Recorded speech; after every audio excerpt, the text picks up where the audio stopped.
বাজার নিয়ে এলি? হ, বাজার গেছিলাম। আমার শ্বশুর আর শাশুড়ি আইবো। রোজা রমজান মাস, তাদেরকে সিয়ারি আর ইফতারি করে দেবো না? তোর ভাবি আমারে বললো আমার শ্বশুর শাশুড়ি নাকি আইব। তোমার শ্বশুর আর শাশুড়ি আইবো, সেটা তো খুব ভালো কথা, কিন্তু তাদেরকে খাওয়াইবা কে? তুমি তো নিজেই খাইতে পারো না। আর রোজা রমজান মাস, তাদের সিয়ারি করাবা কি দিয়া আর ইফতারি করাবা কি দিয়া? তুই তো আমার হাতের অবস্থা জানোস, আমার কাছে কোনো টাকা পয়সা নাই। আচ্ছা ঠিক আছে, আমি আমার বউরে বলে দিবনি আমি বাজার থেকে মাছ মাংস ইফতার টিফতার সব বেশি গনি আসছি, যেন তো মুখে দেয়। শুনে খুশি হইলাম ভাই। আমি তোরে রান্নায় সাহায্য করি, কি করণ লাগবে? তোমার রান্নায় সাহায্য করতে হইব না, আমারটা আমি করে নিতে পারবো। কেন তোর একার করতে কষ্ট হইব না? আমি হাতে হাত দিয়া কইরা দেই তোর লাগে। আর তাছাড়া আজকে তো তোর ইফতারি বেশি করে বানাইতে হইব, কারণ তোর জামাই তো কইছে আমাকে ইফতারি আর সেহরি দিতে। ওই যে আমার আব্বা মায়ের বইল থেকে। কি সব আবল তাবল কথা কইতাছো তুমি? ও তুই হয়তো জানোস না, এই জন্য তুই একটা কাম কর, বেশি করে সবকিছু বানা, আমি তোর সাহায্য করতেছি। আমার জামাই অল্প একটু বাজার আনছে, হিসাব করে বাজার আনছে। আমার বাপ মা আইবো দেখা, তোমার বাপ মা আইবো ইফতার করবো না কি করবো? কই আমার জামাই তো আমার এইসব বিষয়ে কিছু বলে নাই। তোমার বাপ মার কি কোনো আক্কেল জ্ঞান নাই? জানে যে তোমার জামাই এখন বেকার, কাজ কাম নাই, চাকরি বাকরি নাই, এমন সময় কি কেউ মাইয়ের বাড়িতে আইতে চায়? হ্যাঁ, আর তোমার বাপ মা আইতেছে দেখে তুমি আমার কাছে আয়া পড়ছো, তাই না?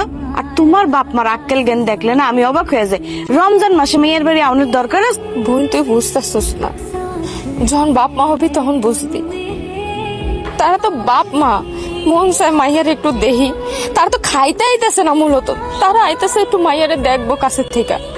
কিন্তু রমজান মাস চলে, ইফতারির সময় তো কিছু একটু দিতে হয় সামনে, সেহরির সময় তো অন্তত কয়টা ভাত তরকারি সামনে দিতে হয়। এরা তো না খায় রোজাটা রাখতে পারে না, তাই না? আমি যদি হ্যাগো সামনে পানি দেই, পানি খাই, আর রোজা খুলবার পানি খাই সেহরি করবো। কই ভাইজান তো তোমার চিন্তা করে না? পোলা মানুষ আর বেকার হয়ে বয়ে রয়েছে। কেন রিক্সা চালাতে পারে না, ভ্যান চালাতে পারে না, মানুষের খেতে যায় কামড়ে দিতে পারে না? যত সব আদিক খেতা। তুমি এখন আমার ছেলের সামনে থেকে যাও, আমার বাপ মাইবো আমার এখন ইফতার বানাই দেবো, তুমি এদিকে যাও। বড় বউ, তোমার চোখে পানি কে? বাড়ির বড় গো চোখে পানি থাকতে হয় না। আমি কি করবো আপনি কইতে পারেন? কামদারি তো কথা। ছোট বউ তোমার লগে যে ব্যবহারগুলি করছে, আমি আড়ালে খাড়া সবকিছু দেখছি। ছোট বউ ভুলে গেছে ওর জামাই যে দোকানটা করতেছে, এই দোকানটা কেডা দিয়া দিছে।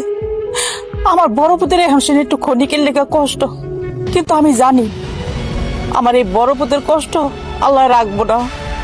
আরে এই পুরাটা সংসার তো একসময় আমার বড় পুতেই চালাইছে। ছোট বয়ান ভুলে গেছে যে আমার বড় পুতেই ওর দোকানটা কইরে দিছে।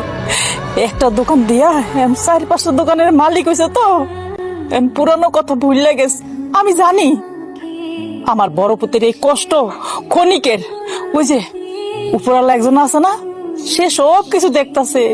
আমার পুতের কষ্ট থাকবো না, থাকবো না। আচ্ছা তোমার তো মা বাপ পাইব না? হ আম্মা, এখন আমাকে দুর্দিন চলতেছে, কতজনের কত কথা হজম করতে হইব। অথচ আপনার এই ছোট পোলার লাইগা আমার জামাই কত কিছু করছে। এই যে গঞ্জের দোকানটা, তাও কিন্তু আমার জামাই দিয়ে দিছিল। আর আজকে সবার কথা হজম করন লাগতেছে, কারণ আমগো দুর্দিন চলতেছে। তো তাই এই দুর্দিন তো বেশি দিন থাকবো না, আল্লাহ ঠিকই আমগো দিকে মুখ তুলে